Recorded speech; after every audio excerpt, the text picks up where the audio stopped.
Hey guys, tonight we're wandering through the fog-drenched cobblestone alleys of a bustling medieval town, not with a sword in hand, but with an empty stomach and a craving for something greasy, salty, and questionably safe.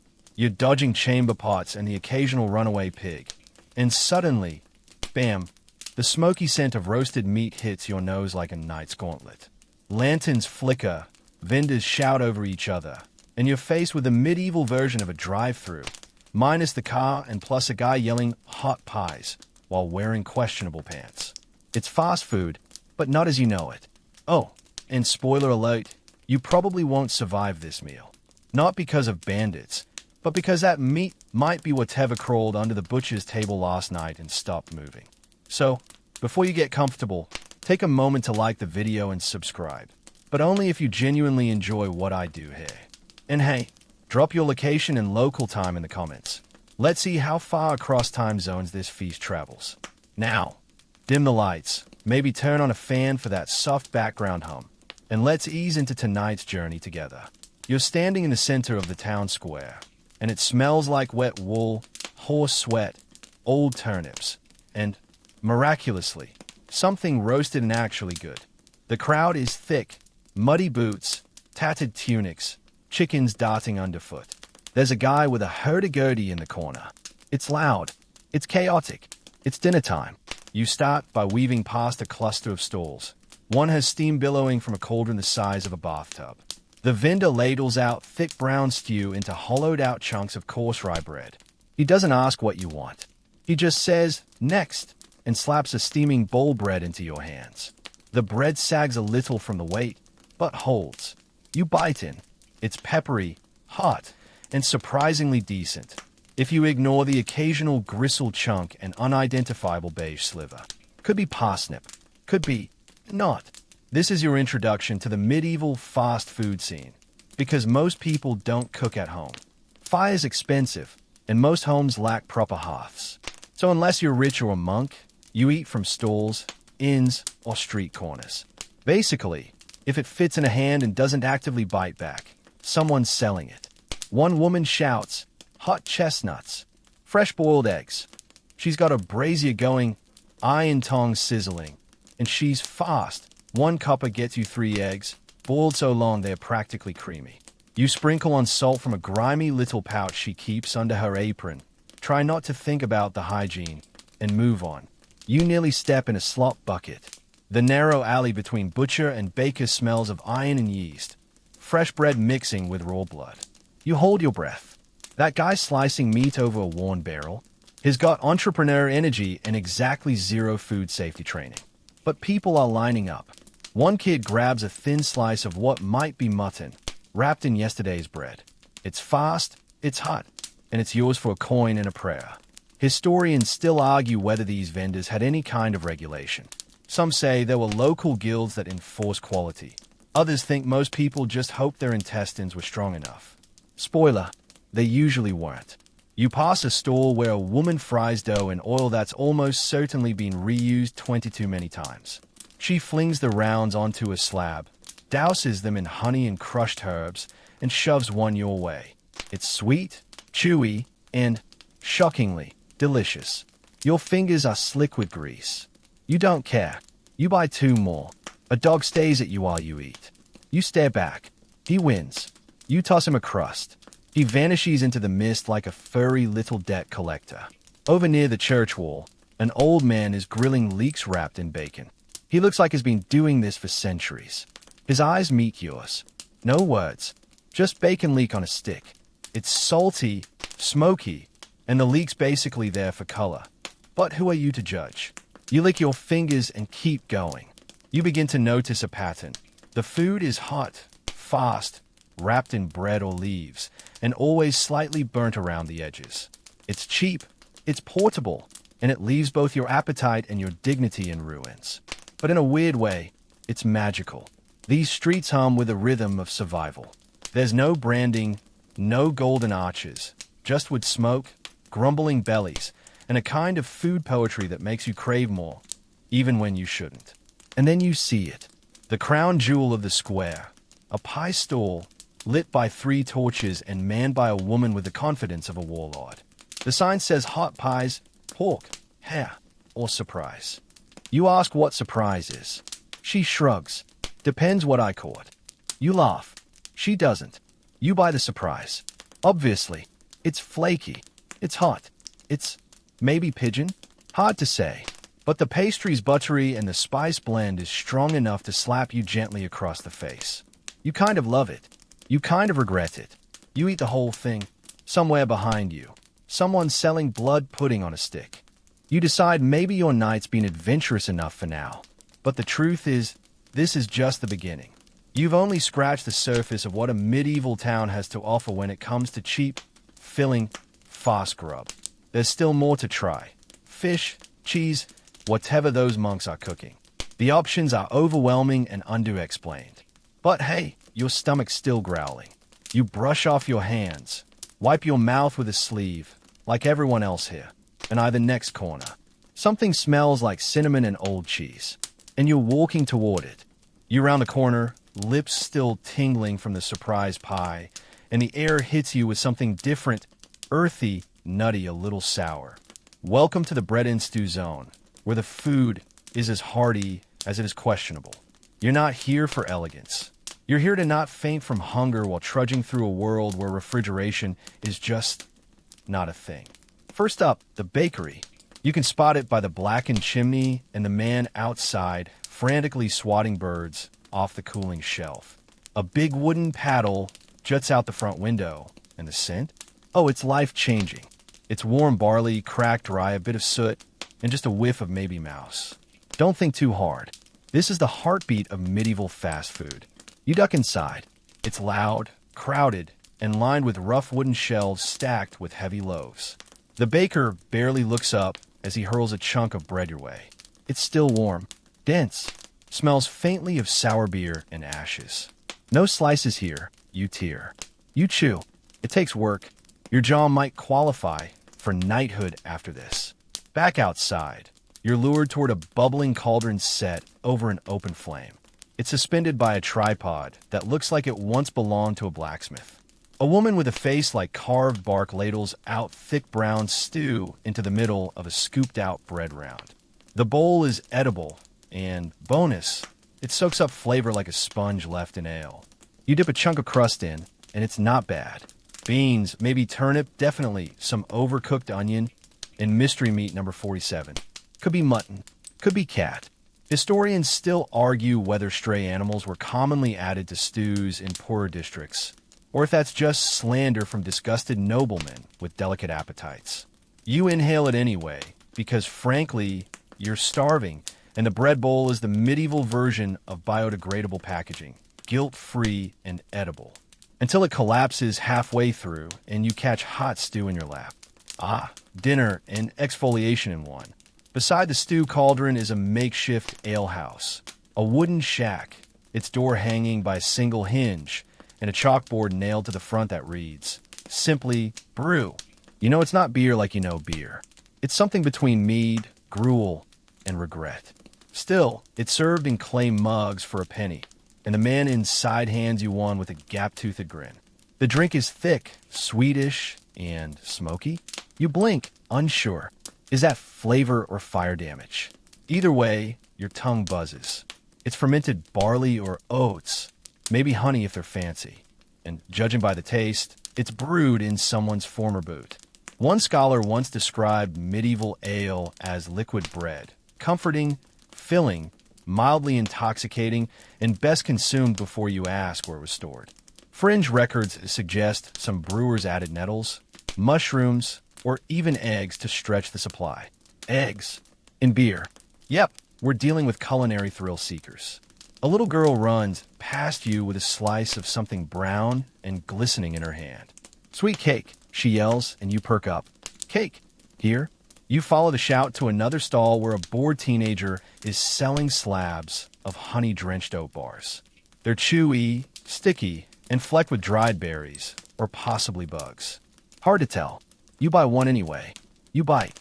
It's delicious, comforting, surprisingly fresh. You savor the mix of textures, soft oats, syrupy fruit, and the occasional crunch that might be a seed or not. This is what counts as dessert around here. No frosting, no sprinkles, just the natural sugars of honey and fruit. And if you're rich enough, maybe a dusting of imported cinnamon or ginger. But most folks settle for whatever grew without dying first.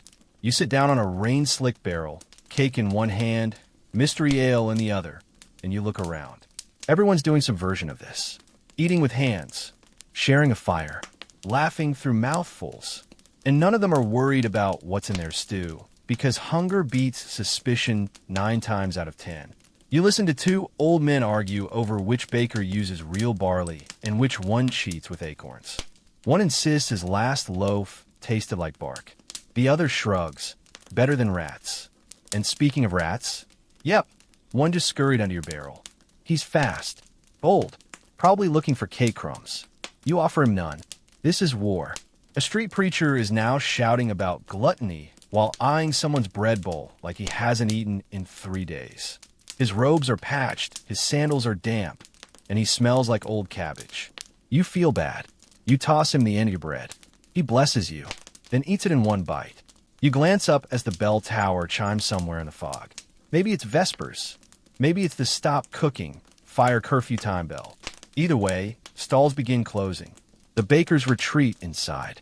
Fires dim, but a few diehards linger, selling the last of their stew, handing out crust to travelers who can't afford a coin. You wipe your hands on your tunic. You're full for now, but the night is young, and you've only tasted the tame stuff.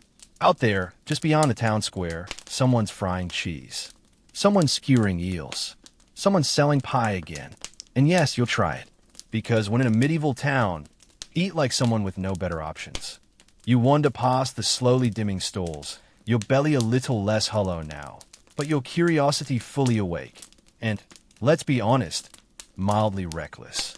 Because you're about to enter the domain of medieval meat pies, flaky, greasy pockets of mystery wrapped in a pastry shell tough enough to double as armor.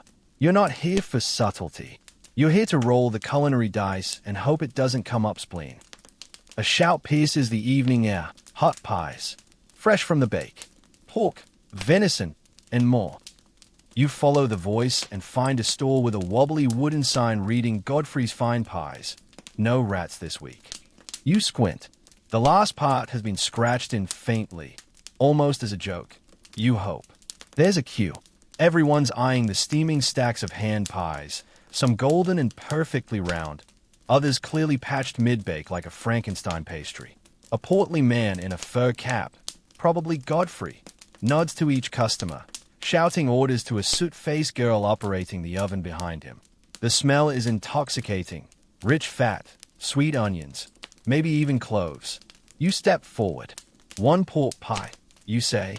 Godfrey raises an eyebrow. Regular pork, spiced pork, or surprise. Oh no, not this again. You go with spiced pork, pretending to have standards. He hands you a warm, slightly greasy parcel the size of your fist. You bite in, and it's actually good. Rich, peppery, meaty. You chew happily for a few seconds before your teeth hit something that might be a bone fragment or a very determined clove. Hard to tell. You keep going. Medieval meat pies were fast food royalty. The crust wasn't just delicious, it was functional. These weren't soft, buttery pastries like your modern freezer section offers.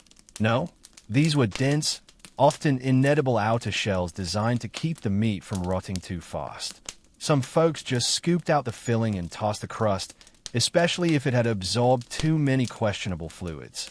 Wasteful, sure, but also smart, given the digestive risks. And yet, meat pies were everywhere. Town squares, taverns, alehouses, even monasteries, where monks would sneak a meatless version filled with nuts, dried fruits, and cheese, because technically that counted as a fasting food. Historians still argue whether those monastic pies were genuinely penitential or just cleverly disguised indulgence. You lean against a wooden post, chewing contentedly, until someone next to you blurts, "Oi, this ain't pigeon." The guy's holding a pie aloft like it personally betrayed him. A laughing woman behind the stall shrugs. You ask for surprise, love. That's the thing with these pies. They're culinary roulette. One bite could be seasoned beef. The next could be squirrel, or liver, or eel, A 14th century record even mentions pie fillings like hedgehog and songbird. You wince. You don't want to think about what kind of tiny bones that includes. Still, pies were fast, hot, and didn't require a plate.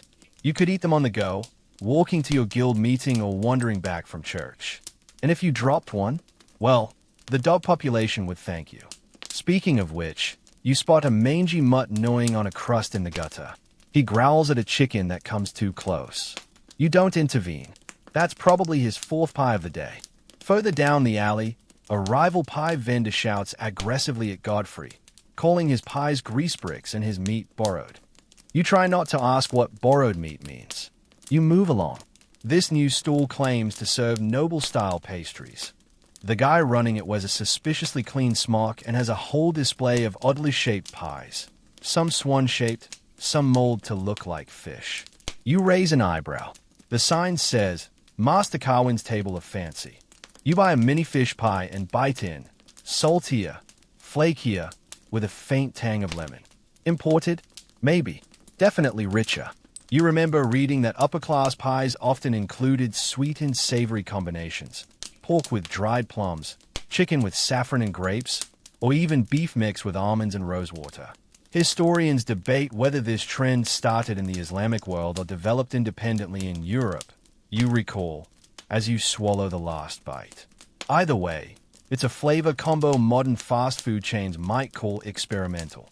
Hey, it's haute cuisine with trench dirt under your shoes. A little further down, a much humbler woman is selling what she calls pot pies. But these are literally meat and veg mashed into a wooden cup, then capped with pastry and baked until the top puffs like a belly after dinner. She hands you one, and the whole thing smells like rosemary, lard, and hope. You break through the crust, steam pours out, and you spot cabbage, turnip, and, surprise, an egg. Soft-boiled, whole, hiding in the middle like a weird creamy prize. You blink. That was not expected. Still, you eat it, because at this point, your standards have shifted to warm and chewable. By now, your fingers are glossy with meat juice, your breath smells like 10 herbs and a confession, and your stomach is starting to signal maybe we pace ourselves. But your eyes, they still roam. Behind one pie stall, you catch a glimpse of a woman cutting small triangular pastries, carefully dusted with sugar and cinnamon. When asked, she calls them apple tarts and smiles like she knows they'll outsell the meat pies before long. The apples are tart, the crust thin and delicate, almost buttery. It's a rare treat, considering sugar is expensive and fruit seasonal. But for now, you're lucky. You sit on a low wall, tart in hand, watching the pie wars play out in shouts and insults. You think of how many people in this town survive entirely on food made by others. Pie vendors feed workers, apprentices, travelers, and vagrants. It's fast, filling, and familiar. It's not perfect, but nothing in this town is. You wipe your fingers on your tunic again. It's already a tapestry of crumbs and grease. You sigh, lean back, and listen to the rhythmic call of hot pies echo off the stone walls like the heartbeat of a hungry town. Time to move on. Something's frying down near the gallows square, and you're not sure if it's fish or something more daring. You follow your nose down a narrower lane, one where the stones underfoot are darker, slicker, and frankly more suspicious. The air here changes. Thicker, greasier. The smell that greets you is sharp, briny, and fried to within an inch of its life. Whatever it is, it's sizzling. Welcome to the gallows square. Yes, that gallows square. Before you even see the food, you see the crowd. A loose knot of townsfolk loitering in a half-circle where executions happen. Though thankfully not today. The wooden platform looms in the middle, ropes swinging gently like someone forgot to take them down after the last event. But you're not here for hangings. You're here for cheese. Fried cheese. From a lady in the iron cauldron cart parked right under the scaffold shadow. Because of course she is. You approach cautiously. She's stirring a bubbling vat of what looks like cheese curds rolled in barley crumbs and dropped in a lard hot enough to light a candle. She plucks a handful out with tongs, drains them onto a slab of wood, and sprinkles them with herbs. "Cheesy chokes," she says brightly. 3 for a penny. You hand over your coin and take the scalding hot snack with mild terror. First bite, crispy outside, molten inside, and salty enough to make your ears twitch. You wince. You chew. You go back for the second. Across the square, another vendor fans coals under a long, flat stone slab. He's got fish lined up, small, silvery things with glassy eyes and smudges of ash. He slaps one onto a wooden board, squeezes something green and unidentifiable on top, and shouts, "Fried perch. No bones this time." That last bit may or may not be true. You buy one anyway. It's crisp, oily, and tastes like the river it came from. Not unpleasant, if you ignore the faint hint of mud. The batter is made from flour, beer, and a pinch of pepper, one of the few affordable spices. The vendor wipes his hands on his apron, then licks a finger and flicks it toward the sky, making some superstitious gesture. Better than being hanged, he says cheerfully. That becomes the unspoken motto of this whole block. Better than being hanged. Historians still argue whether gallows squares doubled as common eating grounds because of the high foot traffic, or if vendors simply embraced the crowd-drawing effect of a public execution. After all, nothing says dinner rush like 100 people gathering to gawk at justice. Some fringe chroniclers even suggest executioners were paid partly in food, given tables and special seating near vendors. Imagine your town hangman munching fried trout and turnip cakes while waiting for the rope to drop. Lovely. You shift uneasily and spot a third stall, farther from the scaffold, selling fried dough strips dusted with dried mint and something that might be sugar or crushed limestone. You bite. Definitely sugar. Sweet, chewy, a little oily, like funnel cake's feral ancestor. The cook beams at you with 3 teeth and says, "Made fresh with ox lard and holy water." You nod like that's comforting. Nearby, 2 boys chase a rat under a bench, laughing until one slips and nearly lands face first in someone's eel skewer. That's right, eel, grilled, skewered, and glazed with vinegar honey sauce. The vendors even got a chant. Long fish, short cook, deep flavor. Catchy, right? You try a bite. It's like chewy ocean licorice. Weird, but not terrible. Now someone's at a cart with fried onions and cheese rind stuffed into barley cakes. Steam curls up in fragrant ribbons. You're stuffed, but you buy one. Why? Because the sun's going down, and in this part of town, the food disappears with the light.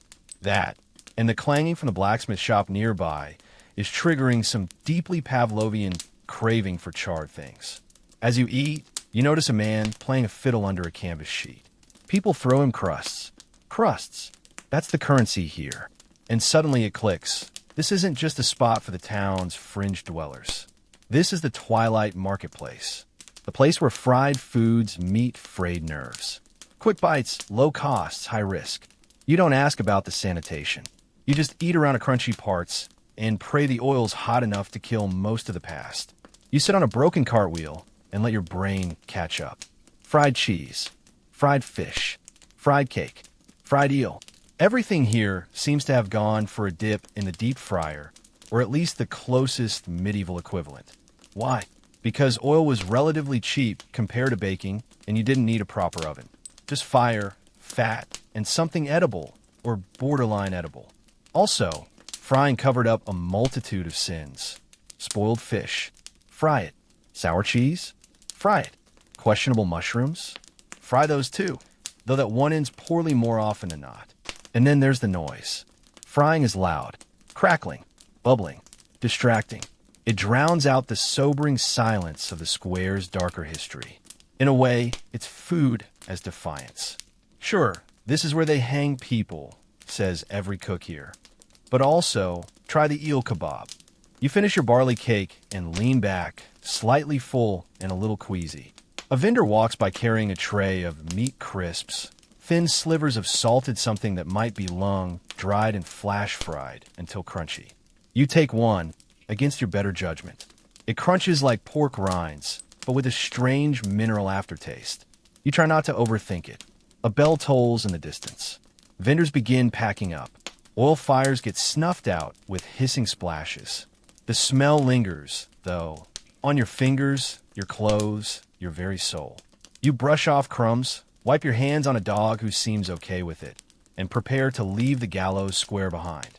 One last look at the scaffold, silhouetted against the fading sky.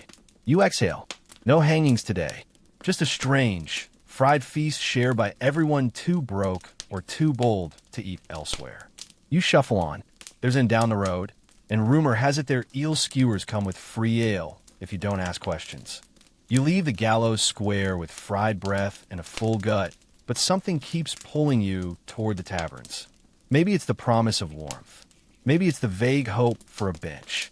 Or maybe it's the knowledge that wherever ale flows freely, food tends to follow, whether it's on a skewer or slapped directly into your hands by a drunk stranger. You push through a creaking wooden door painted black with soot and history. The tavern is called the Staggering Goose, and it smells like sweat, rosemary, beer foam, and old song. It's crowded. It's hot. It's glorious. No menus here. Just a barkeep yelling into a hearth while a pot boy scrubs tankard with a cloth that was last cleaned during the last plague. You wedge yourself onto a three-legged stool and scan the chaos. Tankards clink. Someone's already singing. A pair of dice clatter on the floor, and two men are arguing whether that counts as fate's roll or floor cheating. You're here for the food, but first things first, a mug. The ale lands with a slosh and a wink from the barmaid. You take a cautious sip. This one's smoother than the gallows brew. Lightly sweet, definitely less chunky. Probably spiced with bog myrtle or yarrow, herbs used back when hops weren't the norm. It's good. Or maybe you're already tipsy. Hard to say. Then comes the food. Someone slides a wooden plate in front of you. It's got a skewer of roasted eel, glazed with something sticky, and a lump of bread that doubles as a coaster. The eel is oily, rich, slightly spicy. You pull a strip of it off with your teeth and nod like you understand tavern culture now. This, clearly, is what the cool peasants eat. It was a medieval staple, plentiful in rivers, easy to preserve, and weirdly popular across class lines. Poor folks ate it roasted or jellied. Rich folks had their stuffed with herbs and baked in gold leaf pies. Historians still argue whether eels were truly enjoyed or simply endured. But here, in this tavern, the answer seems clear. Yes and yes. Next to you, a bearded man wearing chainmail. You hope ironically, orders something called pig knobs. You brace for disappointment. But what lands is a bowl of roasted pig ear ends, crisped and dunked in brine. He gnaws one like it's a delicacy. You ask for the same. One bite, and you're caught between admiration and dental panic. They crunch like medieval potato chips. In the corner, a group of travelers is gathered around a steaming bowl. You lean in curious. It's pottage, a chunky mess of grains, root veg, and meaty scraps boiled until everything becomes friends. The tavern version is thicker, heartier, and served with a spoon carved from horn. You sneak a bite. It tastes like history, sweat, and rosemary. Above the hearth, a giant wheel of cheese slowly melts onto a slate plate below. The barkeep chips off bubbling bits and tosses them onto bread slices. You get one. It's salty, gooey, and has just enough ash on the crust to make you feel medieval in your soul. A bard strikes up a tune. It's halfway between a lullaby and a drinking chant. Lyrics involve a goat, a bishop, and something about pickled herring. You hum along, not knowing the words but definitely feeling the vibe. Then the fight breaks out. A table tips. Two men grapple over spilled dice. One shouts, "You swindling codpiece," which is honestly impressive as an insult. A barmaid casually steps around them, holding two bowls of stew like nothing's wrong. You marvel at her poise. Tavern brawls were common, especially when food and gambling mixed. But more interestingly, some scholars believe that tavern cuisine shaped local politics, since deals, bribes, and schemes all happened over shared trenchers and tankards. Fringe accounts even suggest that certain dishes, like roast marrowbones or oxtail pies, acted as informal codes for alliances or loyalties. Eat the wrong thing? Start a feud. You duck as a pewter cup flies overhead. A loaf of bread follows. It's all very dramatic. You keep eating. Your final plate of the night comes unannounced. It's a tavern special, awful mash. Don't grimace. It's chopped liver, tongue, and kidney fried with onions and mashed barley. all crammed into a pastry shell and baked until even the texture gives up. You try a bite. It's good? No, wait. It's fine. You'll live. Maybe. The barkeep yells, "Final round," and everyone groans. The tavern begins to empty into the misty streets. Tankards clatter. Coins jingle. Someone's carrying a rooster like it owes him money. You stand, slightly wobbly, and offer a smile to no one in particular. Outside, the air is cold again, and your ears ring with echoes of song, argument, and sizzling cheese. The street is quieter now, but not done. Far from it. Somewhere nearby, monks are stirring pots. Somewhere, a night vendor is setting up sweetmeats. Somewhere, another tavern offers stew surprise. And somewhere, your stomach whispers more. Your head's still humming with tavern noise as you make your way down a quieter stretch of cobbled road. The air feels gentler here. The shouting's faded. The buildings get simpler. Wooden crosses above doorways. Gardens tucked behind low stone walls. You're drifting into monastery territory, where bells ring instead of drunkards, and the food is humble, deliberate, and, well, less likely to fight back. A low bell tolls, and you catch the scent of something savory wafting from behind a wattle-in daub wall. You peer through an open gate and see them. Monks. Brown robes, rope belts, heads shaved like poorly done melon trims. They move calmly between garden plots and smokehouses, all while stirring giant iron pots over slow fires. There's no shouting here, just soft voices and soup. A kindly novice sees your curious face and gestures you in. "You look hungry," he says, as if that's not your permanent state tonight. "Come, we always have enough." You follow him through a side door, past an herb-drying rack that smells like lavender, thyme, and foot balm, and into a modest dining hall already filling with townsfolk who've come for a charitable bowl. Monasteries were the original soup kitchens, feeding the poor, travelers, and anyone who could recite a psalm or fake it convincingly. But don't think for a second this was all bland mush. Monastic kitchens were surprisingly creative, especially on fasting days. No meat? Fine. They had porridge thickened with almond milk, bread dipped in wine, and cheese cured with herbs so potent it could lift you off a bench. You're handed a clay bowl of something steaming. It's barley porridge, creamy, golden, and dotted with green flecks and chewy bits of mushroom, possibly leeks. Definitely good. You scoop it up with a wedge of coarse rye, the kind with seeds that feel like nature's dental test. Still, the flavors work, earthy, herbal, honest. No surprises, just warmth. A young monk approaches with a second offering, a pickled egg sliced in half and topped with mustard seeds. He offers no explanation, just a smile and a soft, "Protein, friend." You pop in your mouth. Tangy, salty, slightly rubbery. Absolutely what you needed. Nearby, a basket overflows with little honey cakes, golden discs baked with crushed almonds and brushed with. Is that rosewater? You take one. Soft, fragrant, and just sweet enough to remind you that dessert doesn't always require frying or a carnival.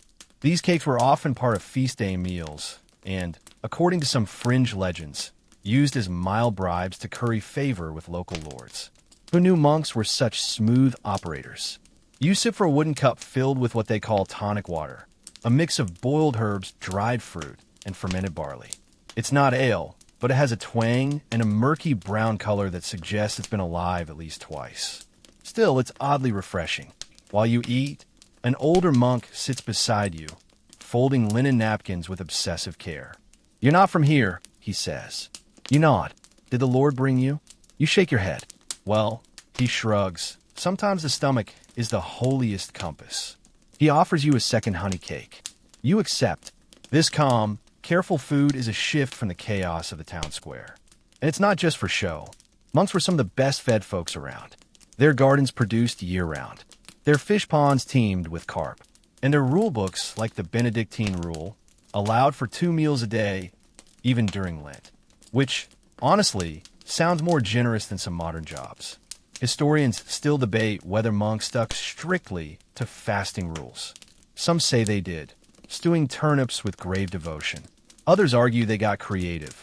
Fish Fridays featuring swan, which, according to some clerics, counted as fish because it swam.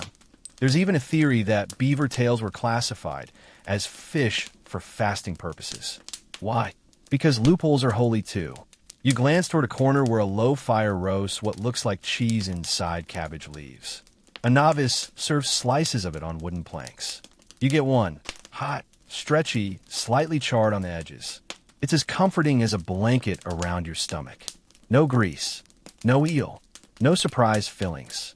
Just flavor and function in a monastery that has this food thing entirely figured out. One monk is slicing dried pears and pressing them into little rounds of oatcake. It's a simple fruit tart, chewy and faintly sour. He calls them saint's circles. You ask which saint. He shrugs. Whichever one watched over the orchard this year. As the fire crackles and shadows lengthen, the dining hall begins to clear. One monk gently hums as he sweeps crumbs from the table. You catch yourself smiling. There's a stillness here you didn't know you needed. You rise slowly, stretch, and thank the novice for the meal. He hands you a pouch with 2 more honey cakes for the road, then blesses your stomach with a finger crossed in midair. Whether it's symbolic or actual digestive insurance, you accept it. Outside, the town feels louder again. Distant bells, horse hooves, the occasional tavern bellow. But you carry a little of that monastic quiet with you, and also about 500 calories of cheese and oatcake. The wind picks up. You pull your tunic tighter. Somewhere down a side lane, the scent of hot spices catches your attention. Sharp, sweet, and a little dangerous. And just like that, your appetite whispers, let's see what that is. The quiet of the monastery fades behind you, replaced once again by the hum of night markets and the hiss of oil hitting iron. You follow your nose towards something sharper this time. Something not fried or stewed, but pungent and exotic. The smell teases your senses. Pepper, cinnamon, maybe even cloves. It's spicy in a way the rest of town isn't. Your mouth waters. Your eyebrows lift. Your stomach, still bloated with monk porridge and honey cake, makes space. Somehow, you find the source near the merchant quarter, where a stall glows with oil lanterns and has fabrics pinned to the sides as makeshift curtains. Behind it, a man in a fur-lined vest and an accent from somewhere warmer than here is grinding spices by hand, his mortar and pestle working furiously. Tin jars line the table, each labeled in a flowing script you don't recognize. He nods at you like he already knows you're here to try something dangerous. Meatballs, he says, with sauce. That's it. No embellishment. Just meatballs with sauce. You lean in.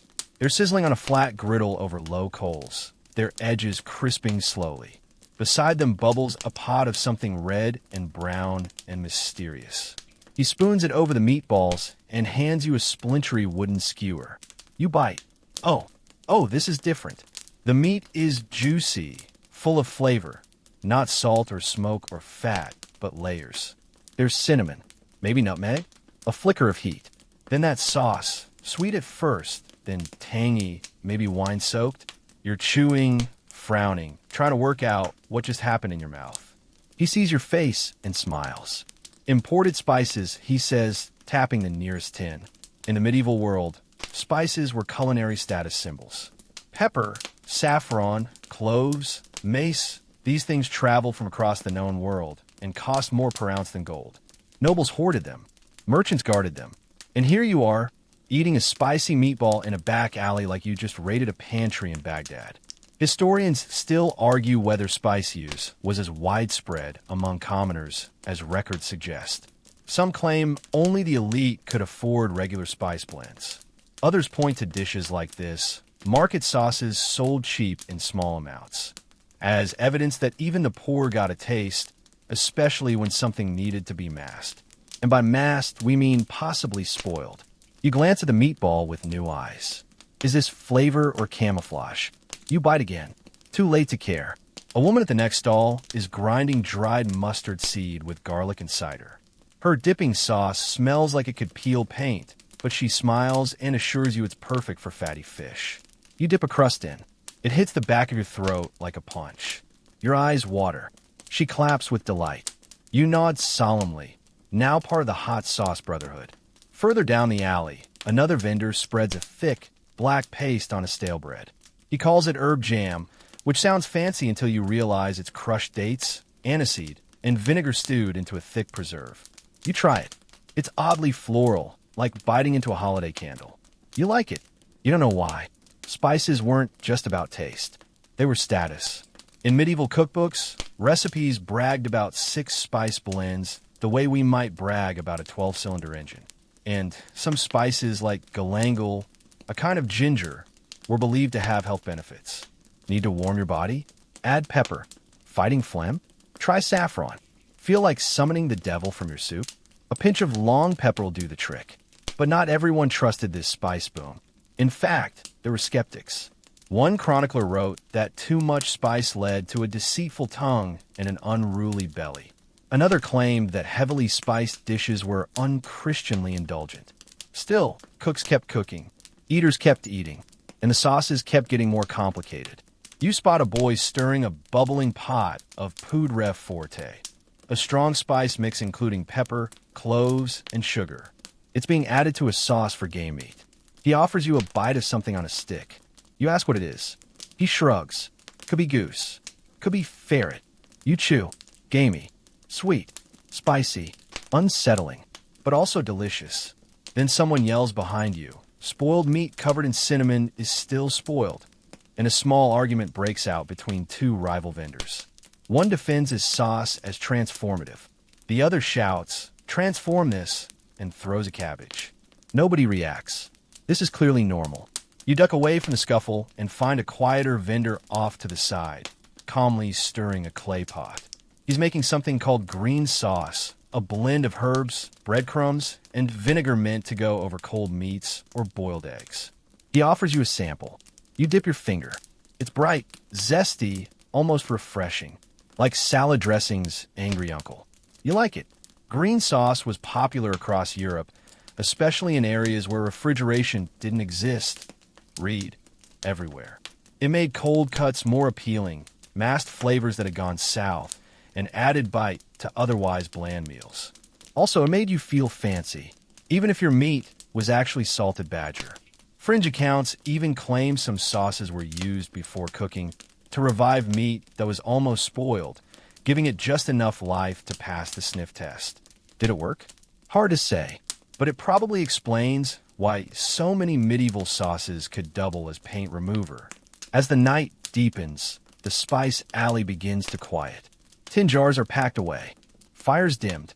You wipe your fingers on a scrap of cloth and realize your breath now smells like a haunted orchard. You're not mad about it. You glance back at the vendors, each one now a shadow behind lantern light, guarding their secret spice blends like ancient relics. Some of them were probably made from stuff traded over mountains, shipped across seas, sold in dusty marketplaces for absurd prices. And now, it's in your teeth. You smile. Your stomach rumbles, not unhappily, and you walk on, following a new scent. Something salty, something fishy, and, judging by the crowd headed that way, something free with church attendance. It's Friday. It's fish day. It's Friday. And in this world, that means only one thing. Fish. Not optional. Not trendy. Mandatory. If you're a Christian in medieval Europe, and unless you're actively being burned for heresy, you probably are, then meat is off the table today. No pork. No beef. No unidentifiable meatballs, even if they were cleverly disguised under cloves and cinnamon. Fish, however, fish is fair game, and the town knows it. You find yourself pulled toward the wharf district, where the smell hits you long before the sea comes into view. It's brine and smoke and something vaguely metallic. The salt air mingles with the scent of frying oil and a less friendly tang of fish guts. Charming. You press forward anyway, guided by the twin forces of religious tradition and street snacks. The closer you get to the docks, the livelier it gets. Vendors line the stone quay, shouting over seagulls and clanging rigging. Fish day is big business. You spot baskets full of little silver sprats, dried flounder nailed to boards like fishy fashion statements, and eel, always eel, slithering in tubs or already skewered and singing over fire. One woman, sleeves rolled to the elbow, is wrapping anchovies in cabbage leaves and searing them on flat rocks. You watch, mesmerized. She flips one your way with a grin. "Full fasting," she announces. Like that explains everything. You take it. One bite and your mouth is full of salt, crunch, and something vaguely cabbage. Why? You don't hate it. You don't know why. You learn quickly that medieval people got very creative on fish days. It wasn't just fish. It was marine animals, anything with fins or that came from water. That included seals in some places, porpoises in royal courts, and yes, eels just about everywhere. Fringe records even hint that some devout diners counted beavers as fish because of their aquatic lifestyle. Historians still argue whether that was sincere theology or just really good lobbying by beaver fans. You pass a stand selling what looks like herring pudding. It's baked in a ceramic bowl and smells pungent. The vendor proudly offers you a spoonful. You hesitate. He insists. You cave. It's thick, salty, has the consistency of oatmeal if oatmeal were made from the tears of disappointed sailors. But underneath the brine, there's spice, mustard seed, maybe vinegar. You nod slowly. He beams. "My aunt's recipe," he says. You smile politely. Your mouth regrets everything. A more welcoming scent draws you to a small cart manned by a boy no older than 12. He's grilling flatfish on hot stones, then serving them with crushed hazelnuts and green sauce. It's bizarrely elegant for something sold next to a rat-infested canal. You buy one, and it's crisp, nutty, and so fresh it practically slaps you. This is the closest you've come to a medieval food win. Nearby, a group gathers around a barrel where a man is cracking oysters open with an alarming lack of finesse. He offers them raw, with a splash of what he calls apple wine vinegar. You try one. Slippery, briny, oddly addictive. Then you notice he's serving them from a barrel that also appears to be doubling as a footstool. You make peace with your choices. Not far from him, a vendor is selling dried cod, tough as leather, salted so hard it crunches. You soak it overnight, he explains, or chew for 3 days. He laughs. You believe him. Cod was one of the biggest fish exports of the medieval period. Caught in the North Atlantic, dried stiff, and traded across Europe. It was reliable, storable, and, after enough boiling, edible. Sort of. For those who couldn't afford fresh fish, this was the fallback. Salted, dried, smoked, preserved, or pickled. Anything to keep it from going bad before it hit your bowl. You spot one woman hawking pickled herring in ceramic jars, offering samples on the end of a knife. You try one. It tastes like regret and vinegar, but with enough mustard, it almost becomes an experience. You spot a priest threading his way through the stalls, smiling vaguely and accepting a fried perch from a vendor with a cart of bubbling oil. No judgment here. Church and fish day go hand in hand. Some monasteries even kept their own fish ponds stocked year-round, ensuring that fasting days remained well-fed. Irony? Maybe. Resourcefulness? Absolutely. As the tide comes in, the vendors get louder. One man's roasting mussels on a slab of slate, while another is layering smoked eel onto slabs of brown bread slathered with butter and fennel. You buy one and savor the contrast. Smoky richness against sharp herbs, the bread dense enough to anchor a boat. You can see why this became a staple. It's simple, flavorful, and oddly comforting. You lean against a wall and watch two vendors argue over fish guts. Who gets to keep them? Who promised what to whose cousin? And which one used sport trout in yesterday's pie? The crowd cheers like it's theater. It might as well be. Medieval fish markets weren't just about food. They were social hubs, places for gossip, barter, and mildly fish-scented flirtation. A young girl walks past carrying a basket of small pies, fish inside, you assume. But the crust is golden, the scent buttery. You buy one on instinct. It's trout and apple, surprisingly sweet. You blink. Dessert fish. Not where you thought the day would go. You finish your meal just as the sun begins to dip behind the docks. The gulls scream louder. Vendors start dousing their coals. Fish day is winding down, but your stomach's still contemplating the wisdom of raw oysters and cabbage anchovy wraps. You wipe your hands on your tunic. Again, this thing's basically a napkin now. And as the night draws in, another scent beckons. Meaty, smoky, and boiling in what sounds like an enormous cauldron. Soup. Bone soup.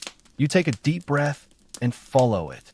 You follow the scent like a cartoon character floating on aroma clouds, weaving past fish guts and half-eaten pies, straight toward the promise of something hot and meaty. And soon, you find it, a cluster of stalls around a massive iron pot, so wide it looks like it could comfortably bathe a horse, if the horse didn't mind bathing in soup. This is bone broth territory. Cheap, rich, and horrifying if you stare too closely.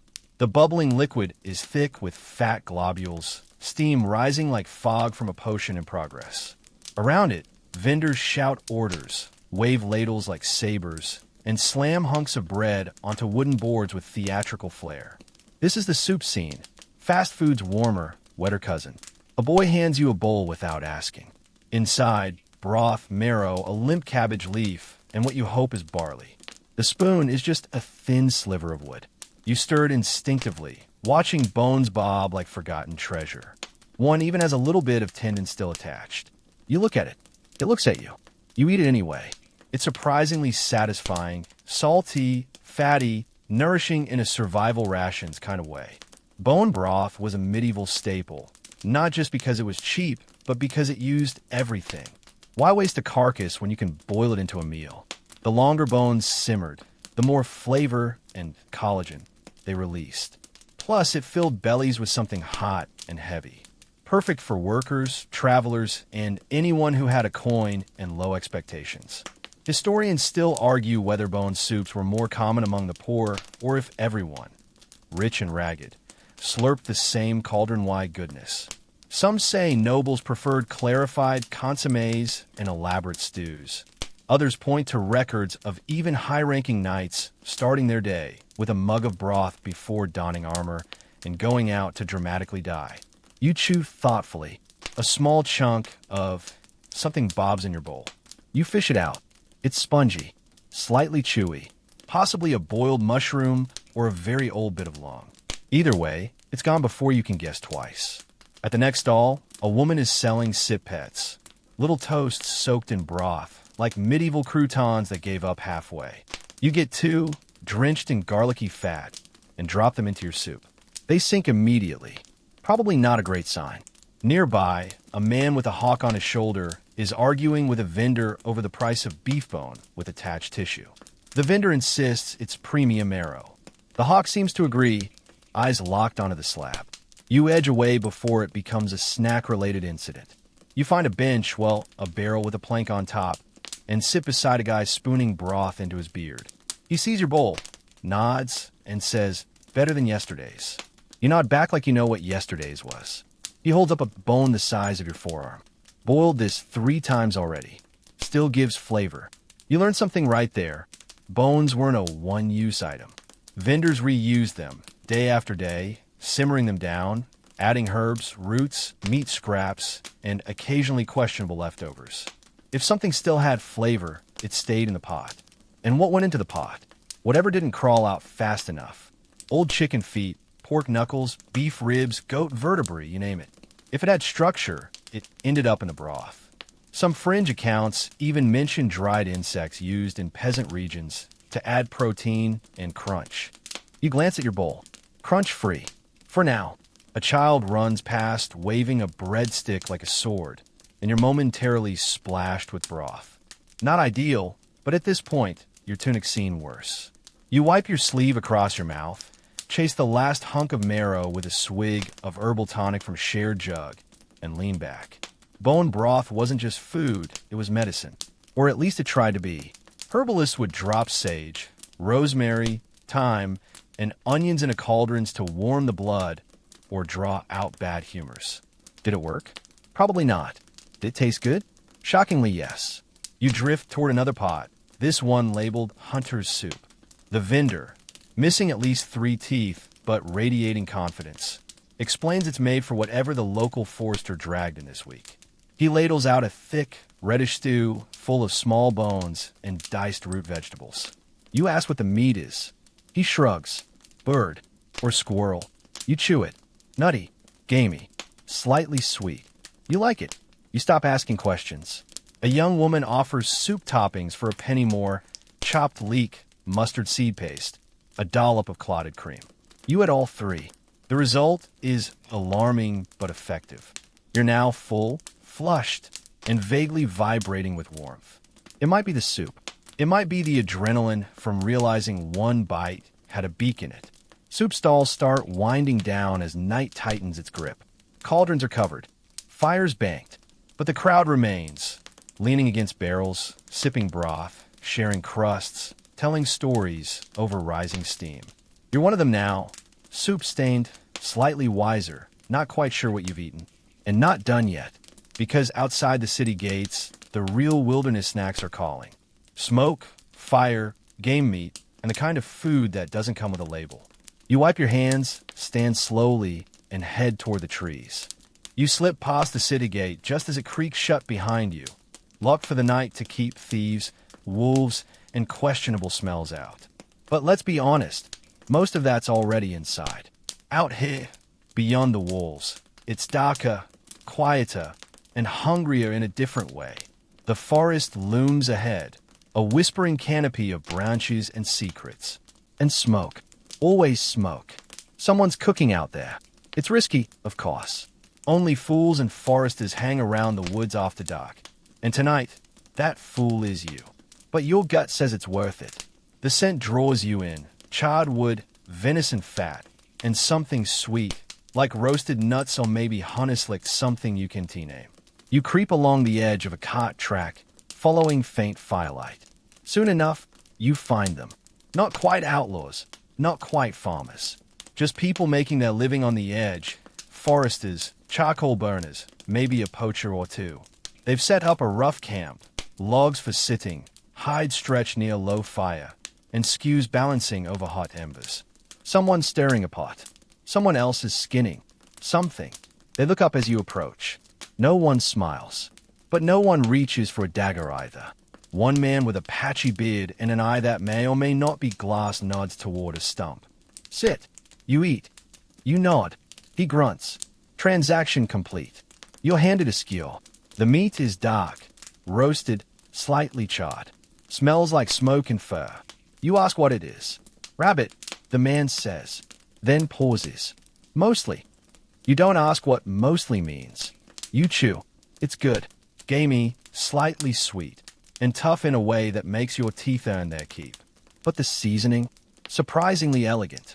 Juniper berries, maybe a hint of thyme, and something sweet rubbed onto the meat before roasting. You lick your fingers and decide not to ask where the berries came from. Probably the same place the rabbit did. Somewhere under a log, now minus its fluffy parts. A woman nearby offers you a cake made from crushed hazelnuts, honey, and oats. It's wrapped in a leaf, charred at the edges, and smells incredible. You bite in. It's sticky, dense, and nutty in the best possible way. Like granola before anyone got fussy about it. Forest food was practical. It didn't need kitchens, plates, or even cutlery. Just fire, patience, and a very open mind. These were survival meals turned snack culture. Smoke everything, roast what you can catch, and mix in whatever didn't poison your cousin last week. Historians still debate how much peasant and outlaw cuisine bled into town diets. Some say the flavors stayed out here in the woods. Others argue that smoke-dried meats, honey cakes, and nut paste found their way back through market stalls and traveling cooks. The debate's unresolved, mostly because there's no one left alive to confirm whether that squirrel jerky was actually squirrel. Speaking of which, someone passes you a strip of something brown, dry, and slightly shiny. You ask what it is. Squirrel, they say, or badger. Was dark. You chew. It's leathery, smoky, faintly nutty. Honestly, not bad. You'd rank it somewhere between shoe leather and well-done bacon. The person next to you offers a jug of something cloudy and sharp-smelling. You take a swig. It's fermented apple and nettle wine. Harsh, sour, and powerful enough to light a candle if you dropped a match in it. The fire crackles. Someone pokes it with a stick, adjusts a spit with what you now realize is a skinned hair, and tosses another log on. Sparks leap like fireflies. The camp grows quieter, cozy, in a slightly dangerous way. You notice a child roasting mushrooms on a flat rock. She offers you one. You hesitate. She grins. Papa says only the pretty ones kill you. You smile back like that's the most comforting thing you've ever heard. You eat one. It's earthy, soft, buttery from whatever fat it was brushed with. And, thankfully, not the pretty kind. You're still upright. You call that a win. Another man passes around small dried apples stuffed with chopped nuts and herbs. They are slightly charred on the outside but sweet and chewy inside. For travelers, he says, keep your belly full and your mouth shut. You nod like you understand forest wisdom now. There's even a kind of trail jerky, a mix of dried pork fat, oats, dried fruit, and wild mint wrapped into a tight brick. You chew a piece. It's chewy, fragrant, and tastes like someone dared to make protein bars in the 13th century. You lean back against a tree trunk and breathe in the night. Firewood, meat, earth. The occasional hoot of an owl. This isn't the kind of food that feeds your social life. It's the kind that keeps you alive when the town gates shut and your options shrink. But there's something intimate here. Real. Raw. Literally. Someone starts playing a pipe. A low, lilting tune that doesn't feel cheerful, exactly, but feels like something ancient. A lullaby for the woods.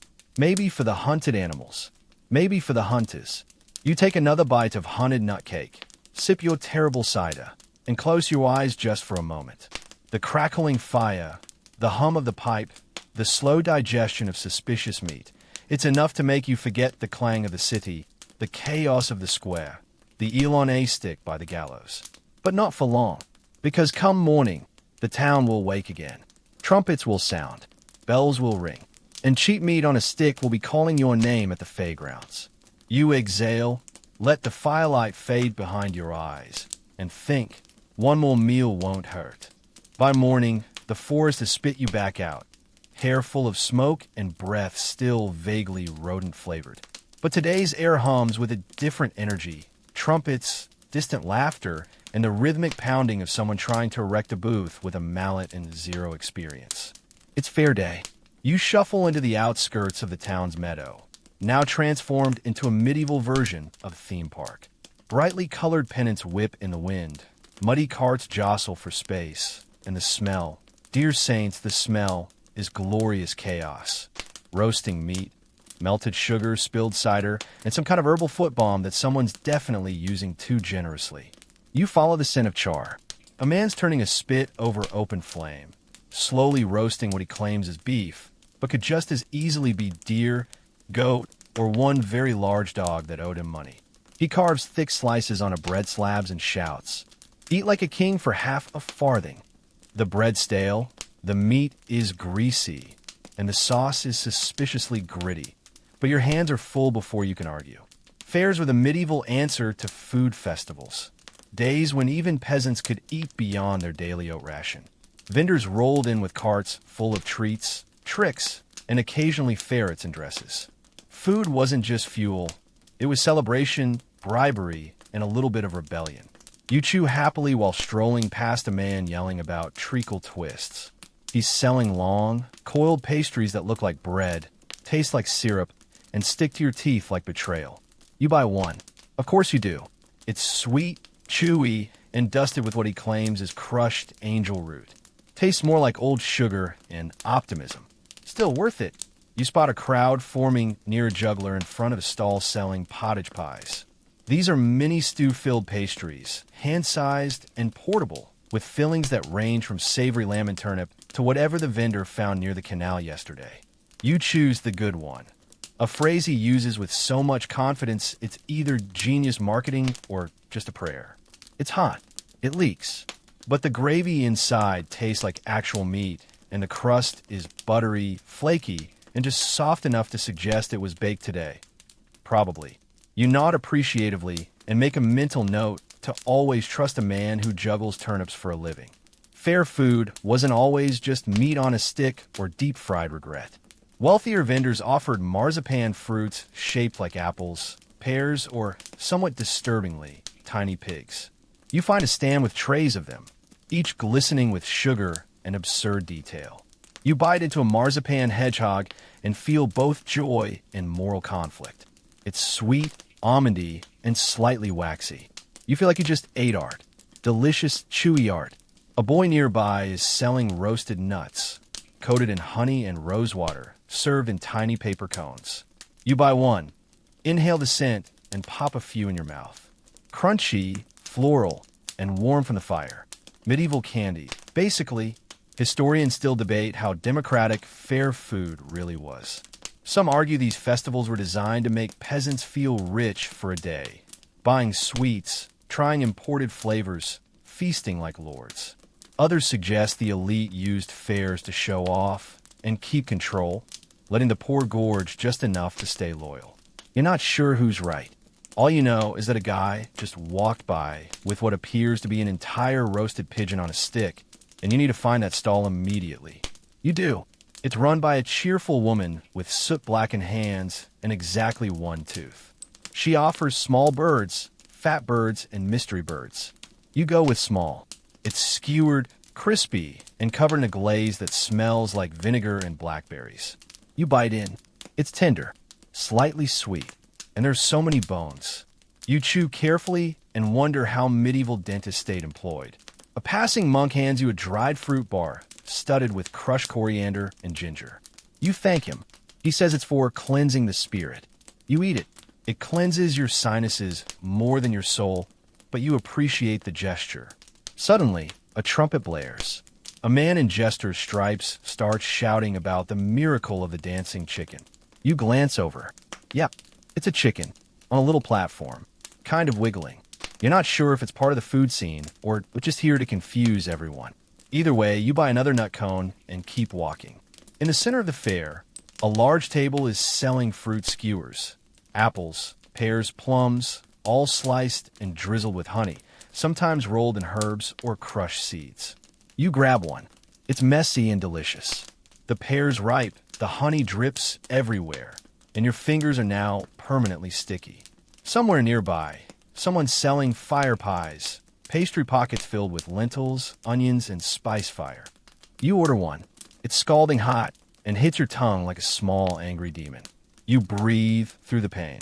You love it. Fringe sources suggest some fair food doubled as early medicine, or at least energy boosts. Honey, vinegar, and warming spices were all thought to revive weary bodies and protect against disease. So technically, you're just self-medicating with snacks. Responsible of you, really. As the afternoon slips by, the fair becomes more chaotic. A guy falls into a pie cart. A pig gets loose and is chased by 6 children and one very determined grandmother. Someone drops a barrel of candied figs, and it's instantly swarmed by wasps and people. Mostly people. You stagger to the edge of the fairground, sugar-stunned and meat-heavy. Your pouch is lighter. Your tunic is tighter. But your heart is full. And your stomach? Well, you think it's time for something simpler again. Maybe quieter. Maybe, just maybe, it's time to eat with the peasants. You turn back toward the village edge, where smoke rises from low hearths and the smell of oats and leeks calls your name like a lullaby. You trudge away from the fairground, crusted in sugar, roasted bird grease glistening on your tunic like a knight's badge of honor.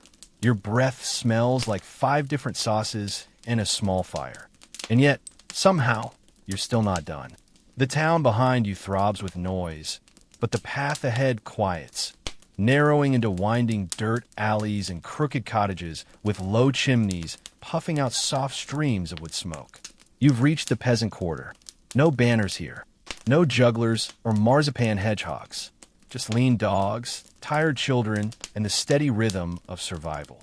You pass homes built from wattle and daub, roofs sagging under age and moss.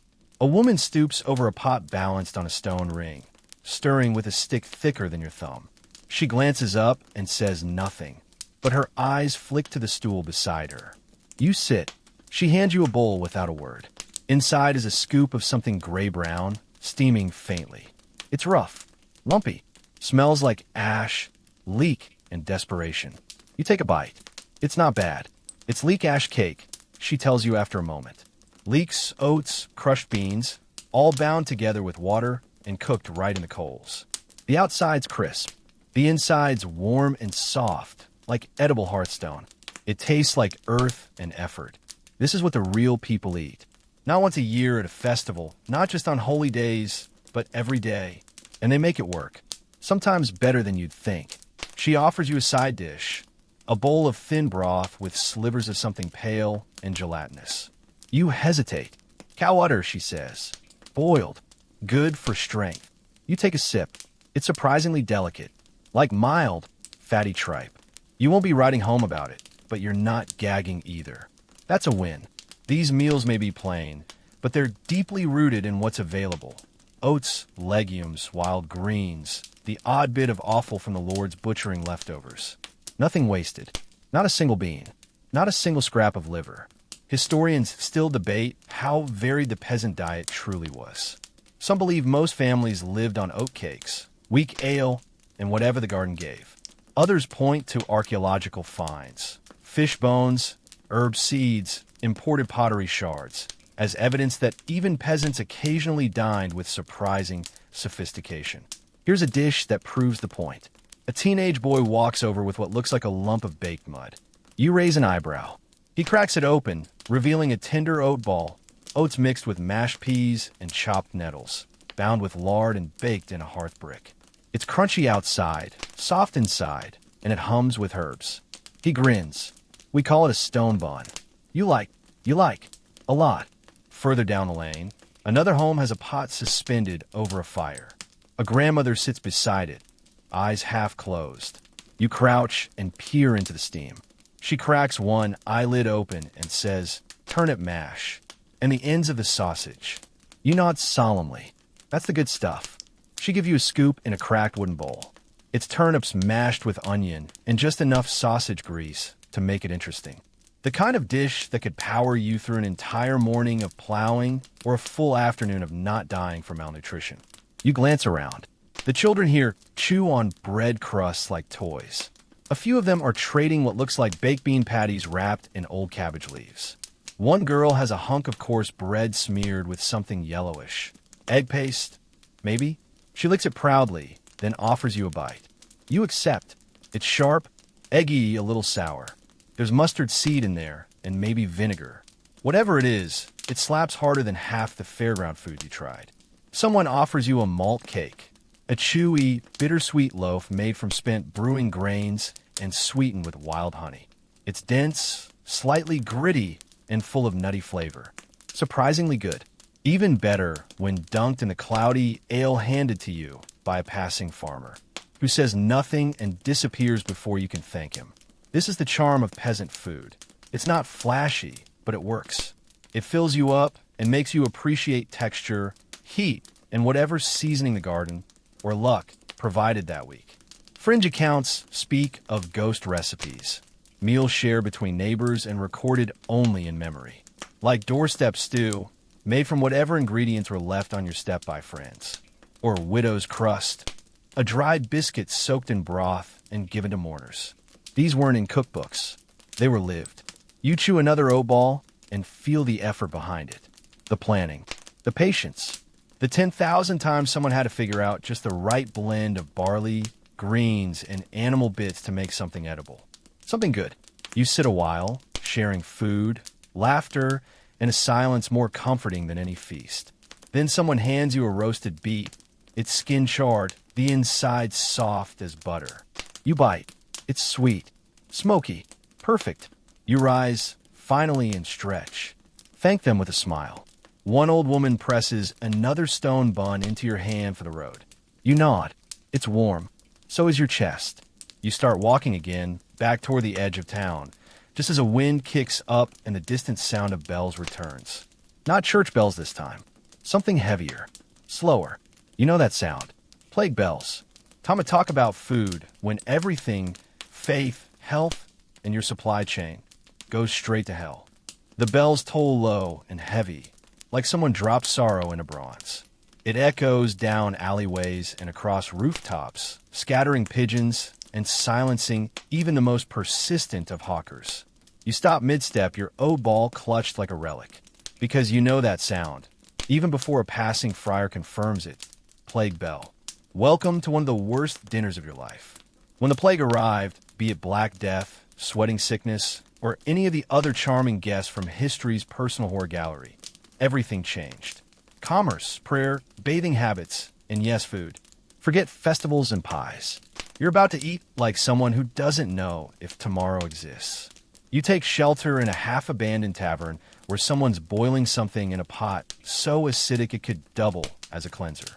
She calls it onion wine stew, vinegar, garlic, onions, and whatever she could find that didn't rot in her hands. You sip. It tastes like a dare, but it's hot, sour, scouring. In a strange way, exactly what you need. During plague times, vinegar wasn't just flavor, it was armor. People soaked onions in it, boiled meat in it, even carried vinegar-soaked cloths to sniff in the hope that it'd ward off the bad air. Miasma theory ran the show. Bad smells were believed to carry disease. So naturally, food had to be sharp, cleansing, brutal. Palates be damned. A man at a nearby table is gnawing on what looks like charcoal. You look closer. It's bread, blackened, hard, bitter, made with ash and ground acorns. He tells you it keeps the rot away. You try a piece. It crumbles like guilt and tastes worse than sin. You pretend to enjoy it. He nods like you've joined a secret club. Historians still argue whether plague-era food was genuinely medicinal or just psychological comfort. Some say garlic, onions, and vinegar had real antimicrobial properties. Others claim it was just a socially acceptable way to weep into your bowl. A woman stirs a pot of garlic pottage next to the fire. It's white and lumpy, like a boiled ghost. She adds crushed mustard seeds and pours it into a hollowed turnip. No bowls, no spoons, just a root filled with root. You take a bite. It's sharp, hot, slightly spicy, and clings to your soul like a second tunic. You love it. You hate it. You keep eating. Nearby, someone is making syrup bread for the sick, barley loaves soaked in wine and dusted with dried sage. Meant to be soft, sweet, and keep people from starving when they couldn't chew or stand. You get a corner piece. It's soft as memory and tastes like sadness, but also warmth. Like someone tried to care, even when everything was falling apart. Outside, a monk walks by wearing a beaked mask stuffed with herbs. He's followed by a donkey cart full of onions and linen. No one buys anything. No one meets his eyes. He doesn't speak, just walks.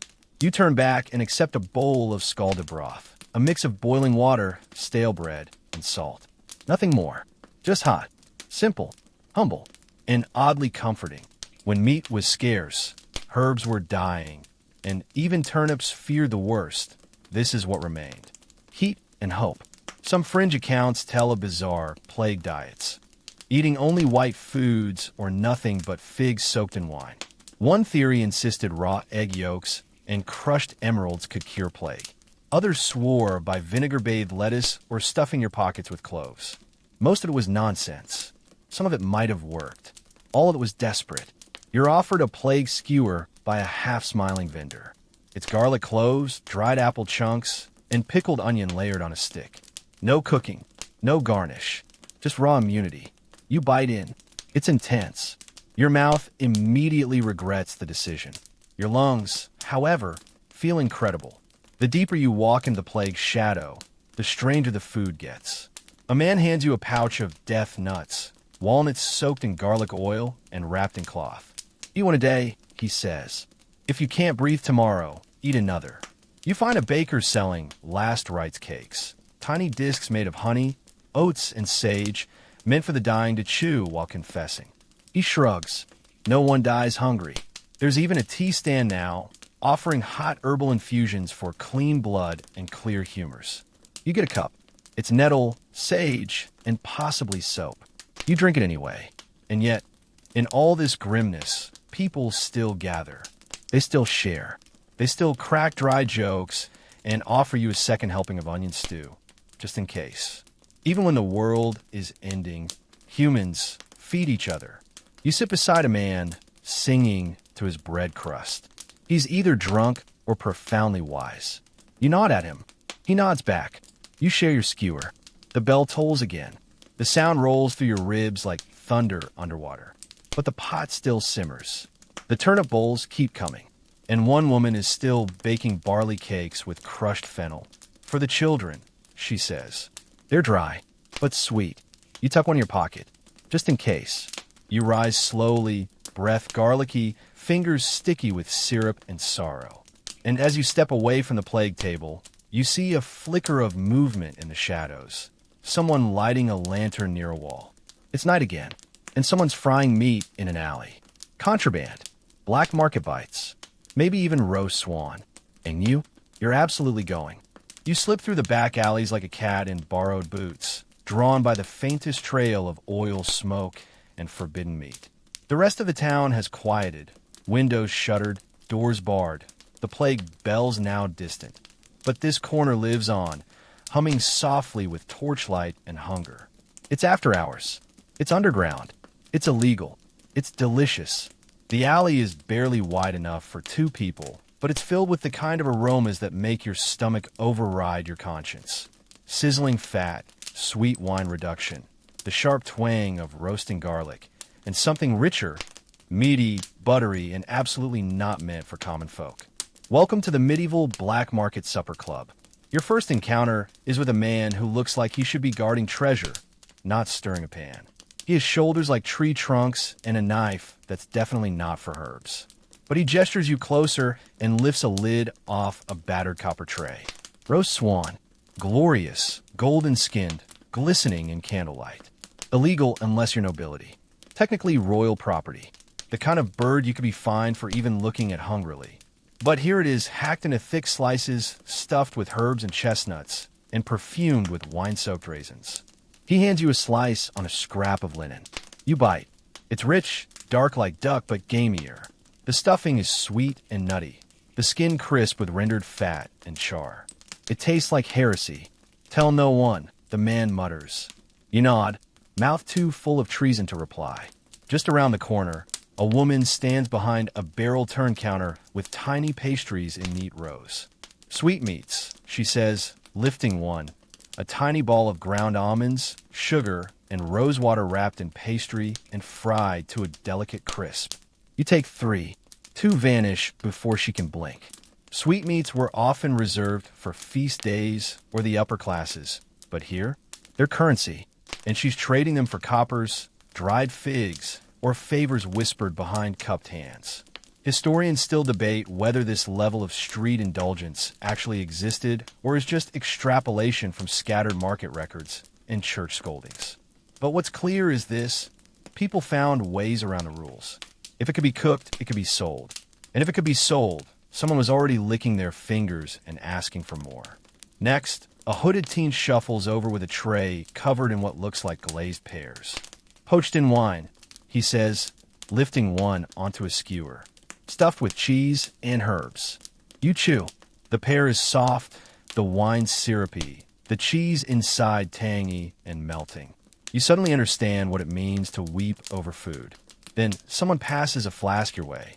Spiced mead, they whisper. You sip. It's warm, honey-rich. The spices clove, cinnamon, pepper linger like a pleasant insult. Mead like this was often hoarded or diluted when legal. Here, it's bold, heavy, and just strong enough to make you think roast swan was a totally reasonable bedtime snack. Down another alley, you find a woman stirring a small cauldron of something that smells like dessert but looks like sin. Fig pudding, she says, with saffron and marrow fat. Marrow fat. And pudding.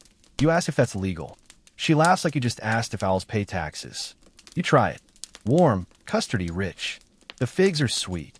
The saffron sings. The marrow gives it a velvety depth that makes your eyebrows lift involuntarily. You suddenly regret not bringing a bucket. Then the atmosphere changes. Two men duck in the alley, cloaks flapping. Everyone pauses. A flicker of tension, but no shouting comes. Just coins traded. Skewers passed. The mood lightens again. You realize this isn't just a food zone, it's a trust zone. You're part of something hidden, sacred, deliciously unsupervised. Someone hands you a flatbread filled with chopped liver, herbs, and, wait, is that truffle? You look up. The man nods. Boar truffle paste. Don't ask how. You don't. By now, your stomach is performing a one-man symphony. Full, overwhelmed, yet totally unwilling to stop. Because here comes a child. Yes, a child, carrying a tray of candied orange peel dipped in vinegar honey glaze. You eat one. It's sharp, sweet, and zingy enough to reset your whole mouth. You feel reborn. Further down the lane, a woman sells something she calls night bread. Loaf spiced with nutmeg and black pepper, filled with soft goat cheese and onion jam. She slices a chunk, hands it over, and whispers, "Eat this with the mead. It'll settle you." It doesn't settle you. It elevates you. You're now at the point where your taste buds are writing poems to your tongue. And just when you think it can't get better, a man quietly reveals the ultimate contraband. Candied almonds dusted with cinnamon and gold leaf. Gold leaf. On a nut. He grins. The baker down by the bishop's hall lost a sheet. You take one. You bite. You're not even sure it's legal to feel this happy in a plague-ridden alley. As midnight creeps closer, the market begins to fold itself away. Stalls vanish. Fires are snuffed. Vendors melt into shadows. But your tunic is heavy with crumbs, your lips sticky with sugar and sin. And your soul? Well, your soul's about 2 ounces of roast swan richer. The black market is gone by the time you reach the end of the alley. No signs, no smells, just an empty square and the distant rustle of leaves. You walk slowly now, thoughtfully. You're full of things no peasant should have tasted, and entirely aware that you might pay for it later. Possibly spiritually, definitely intestinally. You stumble toward the muddy road home, where the lamplights flicker in your bed, if you can call a pile of hay and linen that awaits. Your head swims with roast swan, forbidden pudding, and spiced mead dreams. And just as you think, surely, that must be the end, your stomach shifts. Was that eel pie back in the tavern? Oh no. Your feet drag along the crooked stones. Your belt is 2 notches tighter, and your breath smells like a medieval banquet fought a war in your mouth and won. You've eaten like a lord, a monk, a criminal, and a plague survivor.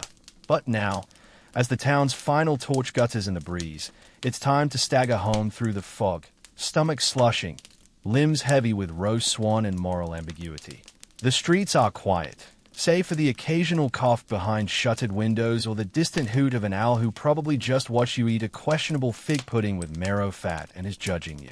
You turn the last corner toward the cottage where you're lodging for the night, if you can even fit through the door without greasing the frame. Your mind swims as the food swirls.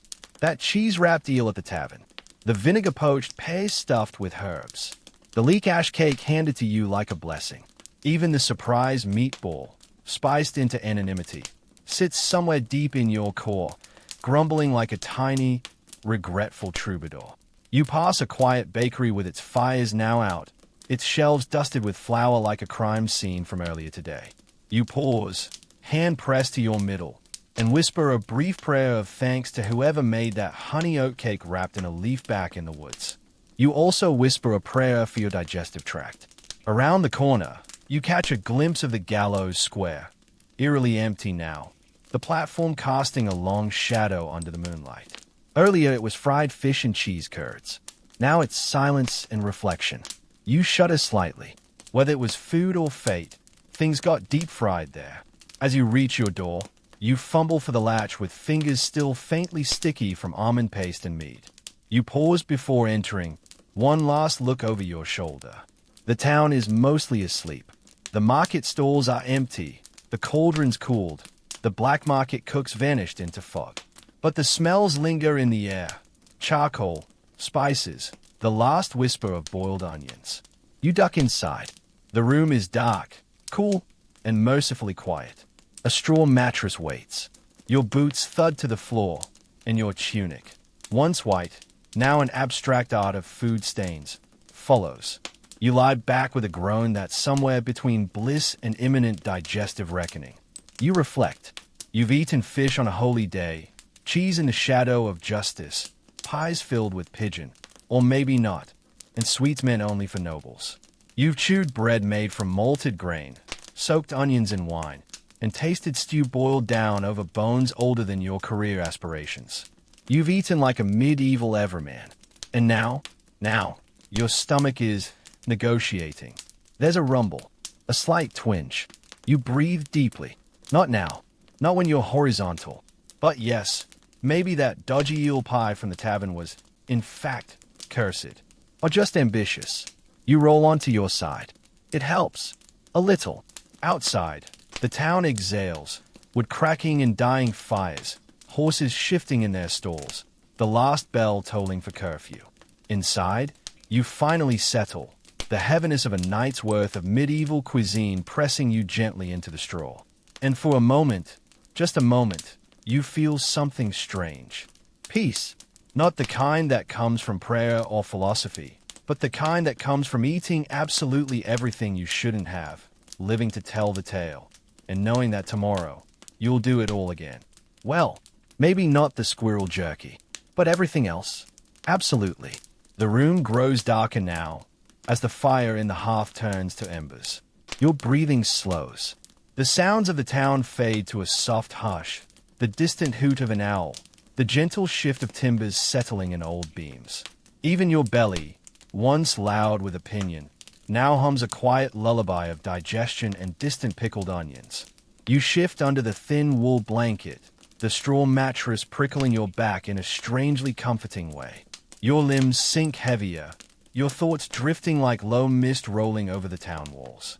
The smells of roasted meat, old ale, and sweet cake still linger in the air, but now, softer, muted, like a memory you can almost taste but don't need to chase. Your eyelids begin to weigh down. The ache in your legs from wandering the market square. The warmth of porridge shared with monks. The tang of vinegar broth by candlelight. Each bite, each step, each strange and beautiful flavor of the night folds into the quiet. You did it. You walked the smoky, muddy, glorious streets of a medieval town and dined your way through a world where fast food meant a bread bowl full of stew and a gamble with your future. Now, your journey winds down. The fire crackles one last time. Your breath slows. Your body still, but full. And somewhere, far off, a merchant ladles stew into another bowl. A monk bakes another honey cake. A pie vendor prepares tomorrow's surprise. But not for you. Not tonight. Tonight, you rest. Sleep deep. Dream strange. Wake hungry.